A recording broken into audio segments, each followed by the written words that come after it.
Today, I'm going to be ranking and reviewing my top 10 books that I picked up this week for September 21st, 2022's new comic book day. I'm going to be reviewing books from Marvel and DC, but on top of that, I've also got books from Image, Boom Studios, and other indie publishers. This was an awesome week. I'm really excited to talk about these books, so let's jump right into it. And as always, there's definitely going to be spoilers, so be on the lookout for a little spoiler tag down below in the corner to give you a heads up that a spoiler is about to happen.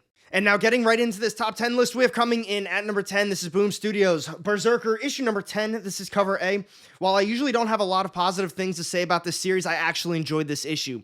But despite me enjoying it, it's just a few issues too late. We spent a good majority of this issue not really having a good idea of the plot, they really just dragged it out. There's a ton of awesome action, I really like the artwork, and there's a ton of gore and carnage, so if that's not your thing, definitely stay away from this series. But this one focused on the plot. They're still trying to unravel where Anouk came from, the origin of him, and all of his powers. We got a little bit more info in this one. It's really doing a good job setting up the ending. Just my opinions on this one, though. I'd love to hear what your opinions are on this one as well down below. But like I said, not a lot of action, a ton of story in this one, just a few issues too late in my opinion. And for those reasons, we've got coming in at number 10, we have Boom Studios Berserker, issue number 10. Next up at number 9, we've got DC's Black Adam, issue number 4. This is cover A. Now, I always like to give you guys a heads up before I review DC books that I don't read a ton of DC and I don't have a lot of knowledge on these characters. But this was one that was heavily recommended by a lot of you, so I obviously had to pick it up. Now, in my opinion, this was probably the weakest one of the series so far, but overall, I still am really enjoying the series. Admittedly, I have had to Google a lot of stuff as I was reading this. I just wanted to be caught up in Black Adam. I wanted to know, where the powers came from, what he's been up to, just stuff like that to make it a better read for myself. But I do think as a new reader, they still did do a very good job just kind of getting new readers acquainted to who Black Adam is. And they had the introduction of the new White Adam as well. Now, like I was saying, in my opinion, this is probably the weakest issue of the series so far. To me, it felt all over the place. There was a lot of different plot points happening. We've got Black Adam, White Adam. They're all having different conversations with different people. And then the gods also showed up as well. So like I said, probably the weakest one. It just felt all over the place, but I'm definitely going to be continuing on with this series. And for those reasons, we've got coming in at number 9, we have DC's Black Adam, issue number 4. So coming in at number 8, we've got AWA's Absolution, issue number 3. This is cover A. You guys already know if you've been following this channel, I'm a huge AWA Upshot fan. They always kill it on all of their stuff, and this one is no different. I will admit, though, I was getting a little worried because 3 issues deep, it felt extremely repetitive. We learned about our main character and just the whole game of Absolution right in the beginning. We learned that she's an assassin, and she's basically playing a game for her life. So that first issue, she's out there killing people. The second issue, she's doing the exact same thing. This issue, she also did the exact same thing. However, 3 issues deep out of a 5-issue miniseries, they did introduce a new character, a new kind of plot point right at the end of the issue. So that's obviously where the series is going to be going, and that's going to lead us right up to the finale. So overall, as of now, while I did say it's slightly repetitive, I still am really enjoying it. The game is really cool. They're telling us all about the rules as well, and this one is definitely a recommended one for me. And for those reasons, we've got coming in at number 8, we have AWA's Absolution, issue number 3. Next up at number 7, we've got Marvel's Carnage, issue number 6. This is cover A. As of late, I haven't really enjoyed the series all that much. Not that bad, really not that great either, but I really enjoyed this one. I loved the first couple of issues. We had basically 2 separate plot points with the detective who's trying to figure out the mystery behind all of the murders, and then we have Carnage and his serial killer who's obviously committing all of the murders. I didn't exactly like the way that the plot unraveled itself, but it got a lot better in my opinion. We learned a lot more over the last couple of issues, and now in this one, it feels like it's all coming together. So small spoilers are coming up, but they're all after Malekith. Carnage and his serial killer, they're trying to gain all of these powers to become this ultimate being. And we see the detective. He's got to make a couple tough choices in this one, and I just like the story behind it. So like I said, the series definitely has gotten a lot better. The ones in the middle just were all right to me. Let's talk about it more down below. But for those reasons, we've got coming in at number 7, this is Marvel's Carnage, issue number 6. Oh, and if you are enjoying the video so far, be sure to smash that thumbs up button, and if you don't miss out on any of my upcoming videos, go ahead and hit that subscribe button down below with notifications turned on. And now, folks, we've got 5 more books to go over, so coming in at number 5, we've got Source Point Press's Little Red Ronin, issue number 3, this is cover A, and for those of you who are interested in this series, this is the final issue of the arc, but it is returning for a new volume, and I could not be more excited about it. This series has been awesome, and this is one that you guys were recommending to me as well. I missed out on the first issue, so I went to a different shop and I was able to grab 1 and 2 together. Great reads. I love the storytelling and the artwork for this one. And those first 2 issues led to everything that happened in this third one. So there are going to be some spoilers right now.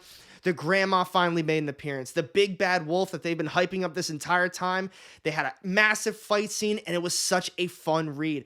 All the characters pretty much had a satisfying ending for the most part, but I love that they kind of finished it off with basically they will be back for another volume. Let's talk about this one more down below, but for those reasons, we've got coming in at number 5 this week, we've got Source Point Press's Little Red Ronin, issue number 3.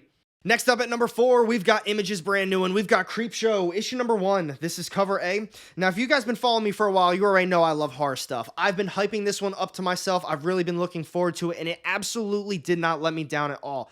I loved every bit of it. Now, it is split up into 2 short stories, so it's not going to be kind of an ongoing thing like that. It slightly reminded me the artwork of the old school EC horror stuff, so I like that aspect to it as well. The first story was about a couple kids trick-or-treating, and a monster started chasing after them after they did something bad. The second one dealt with a monster that showed up to a little girl's birthday party. Let's talk about those stories more down below because I'm not going to be getting in depth with them, and I did honestly overall really enjoy this story. If you're a horror fan, definitely pick up this book, and for those reasons, we've got coming in at number 4. This is Image's new one, Creepshow, issue number 1. Next up at number 3 this week, we've got Boom Studios' brand new one, folks. We've got Stuff of Nightmares, issue number 1. This is the glow-in-the-dark cover, and this issue was awesome.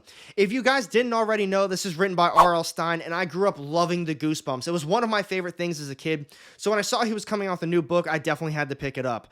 So I love the artwork, I love the storytelling. It gave me just old-school Goosebumps vibes, so I am going to be spoiling the book just a little bit. I'm going to be getting into the plot, so if you wanted to go into this one blindly like I did, just skip on to number 2.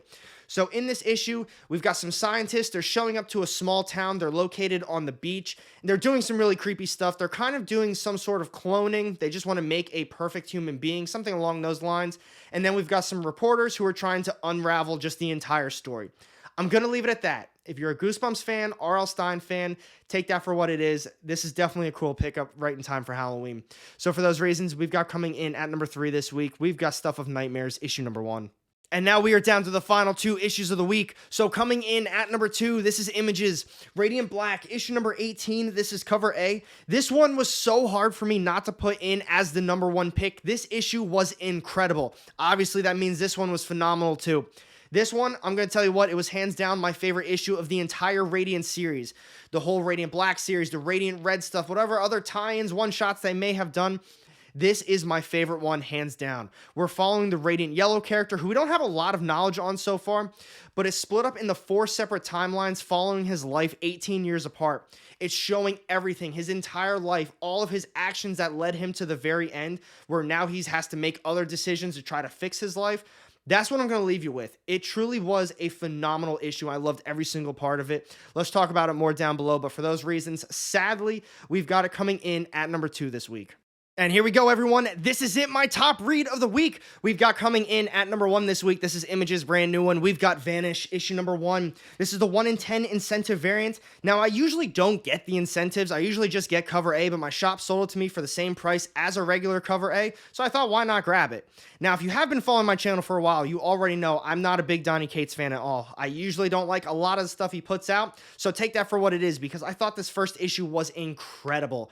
Every single thing about it, I absolutely loved. Now, this is a team up between Donny Cates and Ryan Stegman. Ryan Stegman is on the artwork, and that artwork was phenomenal. It was top-notch, and it went so well with the story that Cates was telling. Now, as far as the story goes, there are going to be some spoilers in this one, but in my opinion, I thought this was a perfect beginning, middle, and end. The beginning, we got a nice little introduction to the character. Not too much stuff, but it sets up a nice fight scene.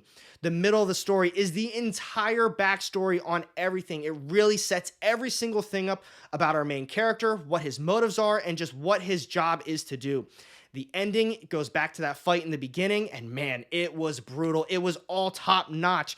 Definitely my top choice of the week. I'll tell you what, the Radiant Black 18 was phenomenal as well, but this one definitely took my top read of the week. So we've got coming in at number 1, we have Image's brand new one, Vanish, issue number 1. And that's a wrap on this week's top 10 list of books, folks. I hope you enjoyed this video. I'm sorry I wasn't able to review the new Ice Cream Man issue, and there's a few other ones that I missed out on as well. My shop did get shorted, so they did order it for me, so I'll be getting them at some point. If you did like Ice Cream Man, let's talk about it more down below. And if you didn't already know, every Sunday, 11 a.m. EST, I drop an upcoming previews video where I discuss all the new comics that are coming out for this week that leads to this top 10 video. I talk about the different publishers, their variant covers, and which books I'm going to be picking up. So like I said, 11 a.m. EST every single single Sunday. And thank you for watching this video. If you did enjoy it, be sure to hit that thumbs up button. And if you want to miss out on any of my upcoming content, go ahead and hit that subscribe button down below and the little notification bell to get notified every time I drop new content. You won't regret it. And I've got 2 more videos sitting off to the side here with more of my comic book content. Click on one of those and I'll see you in the next one. Have a great day.